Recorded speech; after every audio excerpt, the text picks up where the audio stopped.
Hello, I'm Bishop Garland Hunt, and this is the Power of Hope devotional. And I know, hey, you say, man, you come on all the time. Well, I have a lot to say. I really do. Listen, let me just say, I'm actually here in Atlanta, Georgia area.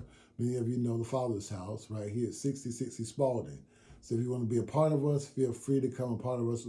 We actually, by the time you see this, we would have started our open services here. We opened up the building. So please come on in and join us, if you will. Just bring a mask and come on, and we'd love to have you. Our service started at 10:30 now on Sunday. So please be a part of us. We have open services now at the Father's House, 6060 Spalding in Peachtree Corners, Georgia. Anyway, but let me just say this. I want to talk to you right now about something I believe is very, very key. And this is the whole element of faith versus fear. Faith versus fear. And I know you hear so much about this all the time, especially in this COVID time. But God kind of gave me a revelation on this. I need you to see it. So please don't swipe me. You need to hear this because I'm realizing something that we're all experiencing. All of us. I realize that faith does not exist by itself. Faith, generally speaking, is mixed with some unbelief. Faith and unbelief. Say, well, can they go together? Can you have faith and unbelief together? Remember when Jesus was at the bottom of the boat and the winds and the waves were coming all in, and they had faith that they knew that Jesus, who was asleep in the well of the ship, that he could come up and help them. So they had faith in that, but they had unbelief in the sense that if you don't come, we're going to die. So faith existed with the fear of death. So what I'm saying to you is that I'm not saying to you that all of us have fear, which of course, you know, that's God did not give us the spirit of fear, but a power, love, and sound mind. But there is some element of fear. And I really want to talk to you, particularly in the context of the COVID season, because we're still in it. And that's a thing about fear. And I realize the scripture that I'm about to read to you is one of the best examples of how you can have faith and fear together.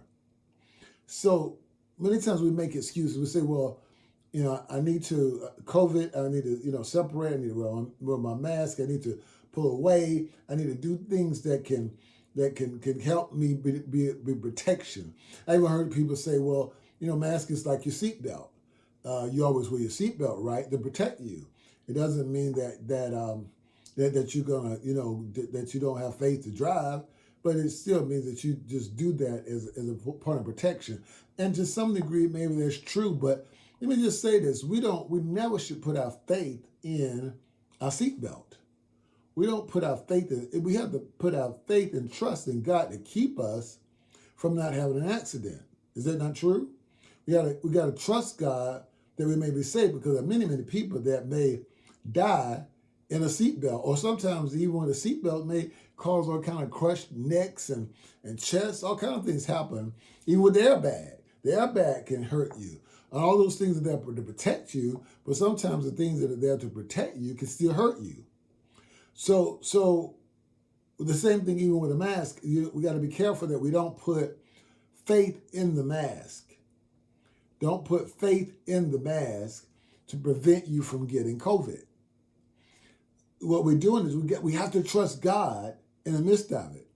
So, well, I am trusting God, even though I am, and that's probably true. But what I'm saying is, let's look at the scripture. Maybe this will make it clear. It says here in Matthew chapter 13, and bear with me, please. Please bear with me.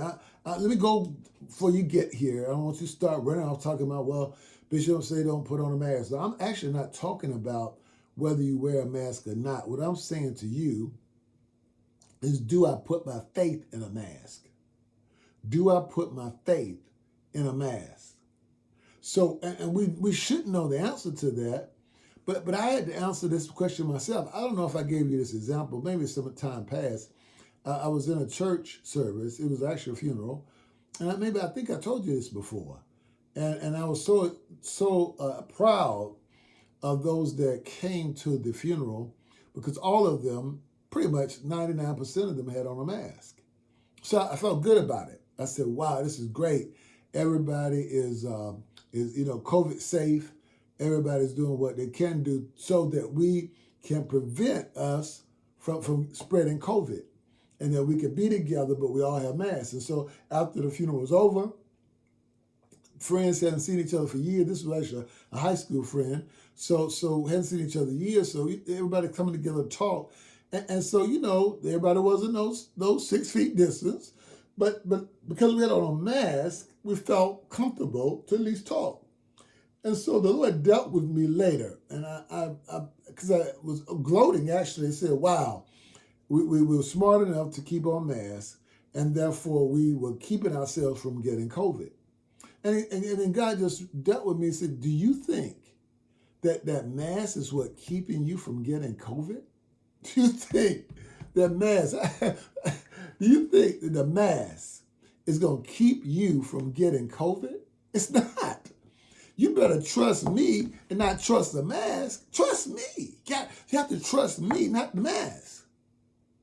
So understand this. And so I realized that there's a level of unbelief was in me because I was thinking that I could trust this mask to keep me from getting, but no, I got to trust God.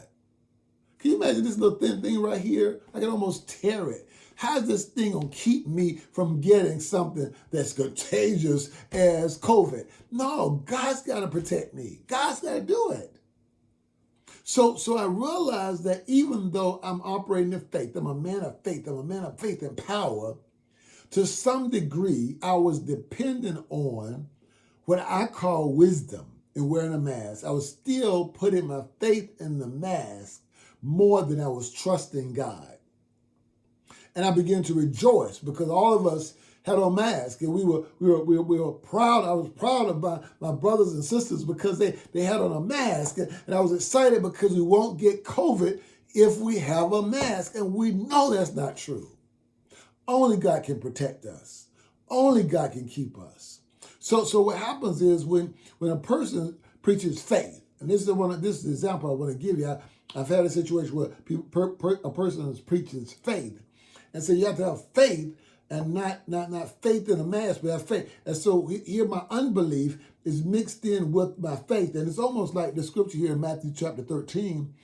He says that while men slept, the enemy came in and sowed tares among the wheat and went his way. So this is he sowed good seed in the field. Men came, and while he slept, he put tares in the field. So of course the wheat and the tares, you know that story. And so it says then when a blade sprung up, therefore, and then it appeared the tares on. So the tares are like weeds. It's like you have the wheat, but at the same time you have the weeds that came up. So if the wheat represents your faith, and then you have the tares that represent, I guess, the unbelief. See, unbelief fuels fear. Unbelief is the fuel. You put that as a gas tank. It's the fuel that pushes fear. See, but faith is this where you have to trust God. But sometimes they come together, and this is what it says here. It says well, the enemy has done this, and he says, well, what do we do? He said, well, no. He replied, if you uproot the wheat, you will both, but let both grow together until the harvest. Then I will tell the harvesters to sort out the weeds, and then tell them to burn it and burn them and put the wheat in the barn. In other words, if you do this too quickly and try to get up the tares, it's going to tear away. You know what I'm saying? It's going to tear away the good. What I'm saying to you is that sometimes we have fear intermingled with our faith. Sometimes fear is intermingled with our faith. Oh my God, my time is gone.